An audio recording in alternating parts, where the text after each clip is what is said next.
The scene opens with a menacing figure looming large, his skin a chilling blue, eyes burning red, and mouth contorted in a snarl. His dark, sweeping headpiece and caped shoulders add to his ominous presence. Below him, a horde of pale figures, each a mirror image of the next, raise their hands, claws extended, their forms slightly translucent as if made of ice. The background is a dark and speckled sky, with sparks of red seemingly flying off the figures. This is clearly not a friendly gathering, it's a pack of predators ready to strike. A sleek, futuristic aircraft soars through the sky, its engines blazing orange trails against a backdrop of dark clouds. Below, a hand, clad in a black glove, rests under a faucet, blood swirling in the water. Then, the perspective shifts to a close-up of a red masked figure, with a mouth full of blood-stained teeth, a sinister grin stretching across their face. They remark with sarcasm, "Fantastic." Inside a stark room, a green-clad figure with dreadlocks, referred to as Shogun, speaks with a red-masked individual. Shogun explains that she's been experiencing nosebleeds for about a week, but now she's developing a painful, spreading condition on her arm. The red-masked individual questions if that's all that's happening. Shogun shows her damaged arm and explains the problem, expressing her concern that their creation by a man named Cornelius means they have an expiration date. The red-masked figure suggests they might be expiring. Angered, Shogun exclaims, "I'm not a library book." Man, Shogun continues, marveling at her ability to partially turn into metal, a result of the various beasties Cornelius crammed into her. The red-masked character expresses his desire to do good, but Shogun isn't sure how they can. She explains that Mystique, one of the captured people, is making plans, but they shouldn't trust her.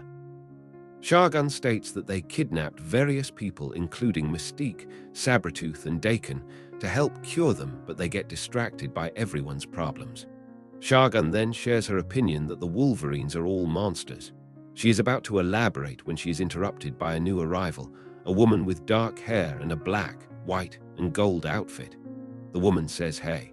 Shogun stops herself and says Laura, but Laura cuts her off. "Whatever. Come on, you guys should see this." The scene shifts to Rome, Italy. A chaotic battle unfolds at a grand, ancient building with eagles circling overhead. A figure with green skin yells at the others that they must be erased and refers to their group as the Arcadians, who are gold while the others are just beta. Another figure in blue armor shouts back that they have always defeated the Arcadians. In another panel, an armored individual yells in frustration about the birds. Another armored character states to not fight the falcons. An individual with a red bandana shouts to the birds to protect their falconer, while an armored figure charges toward the bandana wearer. An armored character is seen punching someone, which is accompanied with a large onomatopoeia, thwam. The chaos continues as an armored figure is hit by a bright blast of energy, sending him flying. Another figure in blue armor and with long hair rushes forward yelling, "Skell." No, another blue-armored figure yells that someone named Endo should worry about another person, Gila, rather than Skell. A close-up shot shows an individual with a pale head and visible brain yelling with frustration and calling the other two morons. The fighting comes to a halt. The armored figure from before holding the gun says, "I'll take that, if you don't mind." Another man thanks him, referring to him as Delta V. Delta V responds with, "Anytime, boss." A man with a ponytail, named Epsilon, states that Neuro is just the brains of their crew, and then asks another man how he was able to splatter those they were fighting over the Italian parliament. Neuro, the man with an exposed brain, responds with, "Screw you, Epsilon." Neuro then makes it clear that they surrender, his face a mask of rage. Epsilon, the man with the ponytail, is being interviewed by a reporter. He explains that the Arcadian group is devoted to improving the world, and that the three individuals that they subdued were attempting to use their technology to make the world an uglier place, and that they were just happy to have stopped them before they completed their plan to destroy Rome. Epsilon then states that the Arcadians will pay for the repairs to the city, and that they have facilities where they can contain and monitor individuals, potentially even rehabilitating them. In another panel, someone asks if Neuro, Skell, and Endo had previously budded up with Mr. Sinister. Sabretooth, a man with shaggy hair and fangs, states that they had, and that Neuro thought Sinister could save them. He continues that they were trying to blow up Rome. In a final panel, Shargun, the green-armored woman with dreadlocks, says that they shouldn't leave them with the Arcadians. The red-masked figure remarks that they think of them like they are dirt rejects. The scene shifts to a detention area. A man with long, dark hair speaks to Mystique, a blue-skinned woman with red hair, telling her that she'll never be able to keep him there and that he knows how to get out. Mystique responds that he'll get out, but not until she is ready, and that the power dampeners in the cells are the best that money can buy. She questions why he is doing this. The man responds that she never really had a problem with her before, and that he thinks that she has enough enemies. Mystique then says that she does have enough enemies. In another panel, Mystique talks about a lack of friends and says that what is happening is about her. The man responds that he is taking it very personally. In another panel, Mystique states that she suspects Siphon will be taking things personally as well. Mystique also says that she can't leave the others with the Arcadians and will accept the consequences. She then says, "Ugh. What now?" Shargun argues that they can't leave the others with the Arcadians. The red-masked man responds that he knows. Sabretooth asks if they are Arcadians. The red-masked figure explains that they are a secret group trying to create people with superpowers, and Cornelius worked for them, using them as lab rats, and that the Arcadians are perfected versions. The red-masked man states that the Arcadians think they own them. Dakin then states that they are actually thinking of going to rescue them. He states that loyalty is overrated and that they should ask themselves if they do the same thing for them. The red-masked character states that Dakin may have a point. Shargun states that she thinks Neuro is bad but the others made mistakes, but they're good people, and that they should not allow the Arcadians to kill them. Laura, the woman with black and gold hair, states that she didn't know Skell and Endo very well, but they seemed like good people. Shargun says if she wants to rescue them, she will help her. Laura thanks her.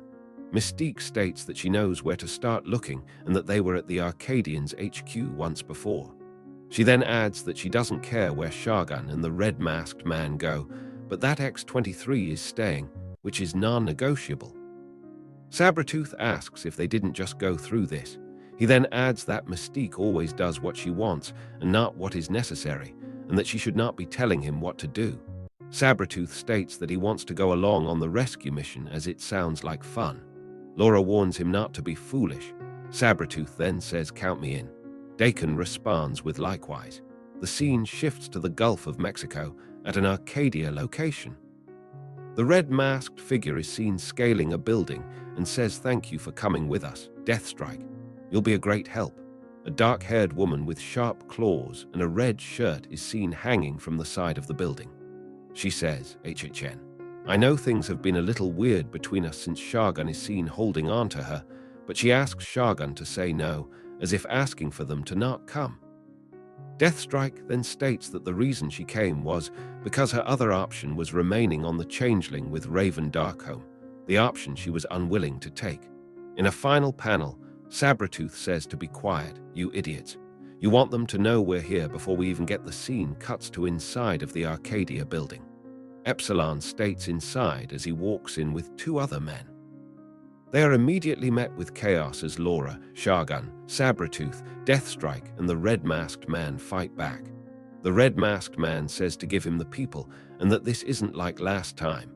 Deathstrike adds that the people she is with will kill them all. The battle continues with individuals fighting and an eagle flying above. The battle continues as Dakin states, "God, I needed this," while fighting. Another of the Arcadians states inside.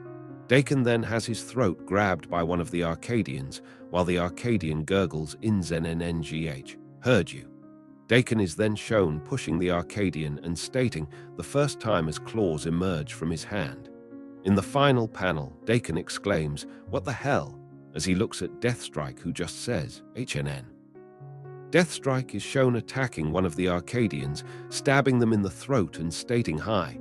Another onomatopoeia of S.K. is shown as she stabs one of the Arcadians. The next panel shows that the Arcadian is now on the floor. Deathstrike says these are not people, Dakin. Dakin replies their flesh is not flesh, they are just things. Dakin thanks her. The final panel shows a close-up shot of Dakin, who states this just became much less complicated as he extends his claws.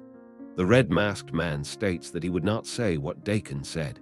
He states that the Arcadians seem like constructs. Deathstrike replies that they bled before.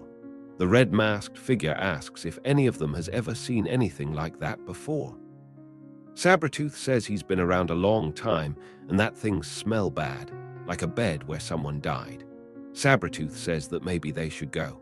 The red-masked man states that if Sabretooth wants to go, he can, but that he will see this through. The scene shifts to inside the facility. From an overhead view, the bodies of the fallen Arcadians are shown with several more standing in a line. The red-masked man says no, junk. Deathstrike adds this ain't right.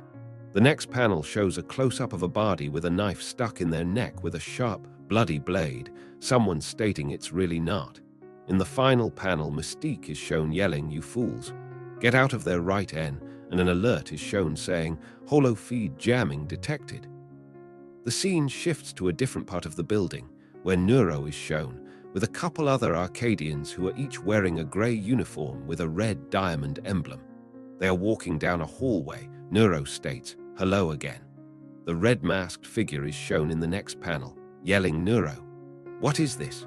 Neuro is shown responding to someone who has commented about the plan, saying, "A plan, Shargun, an unnecessarily complicated one to my mind. But I'm not running the show," then looks to someone else asking, "Who is?" "I'm shocked you haven't put it together yet."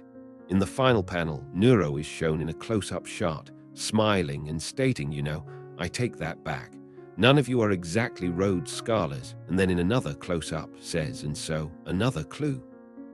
A group of people are seen in a hallway, the red-masked figure, Laura, Sabretooth, and several others, and are startled by the appearance of translucent figures, accompanied by an onomatopoeia of KZZZak. In a second panel, a group of solid figures wearing grey and black are shown with a red diamond emblem. Laura is shown looking at them and saying, "Those look like..." In the next panel, a group of the clones with claws emerge, and there are several snicked onomatopoeias. In a final panel, Dakin exclaims, those are mine," and Neuro states, "Incorrect, Dakin. You see these clones, me, Endo, Skell, and very shortly all of you." The final panel reveals a larger scene. Standing on a raised platform with a large diamond in the center is the blue-skinned man from the first scene with a red flowing cape who is looking down at the group. The clones are standing in rows in front of him and behind Neuro, who states, "Belong to Sinister." Below Laura, Dakin, the red-masked character, Sabretooth, Shargun, and Deathstrike are looking up in shock. Thanks for tuning in. Stay curious, stay awesome, and don't forget to hit that subscribe button for more amazing content.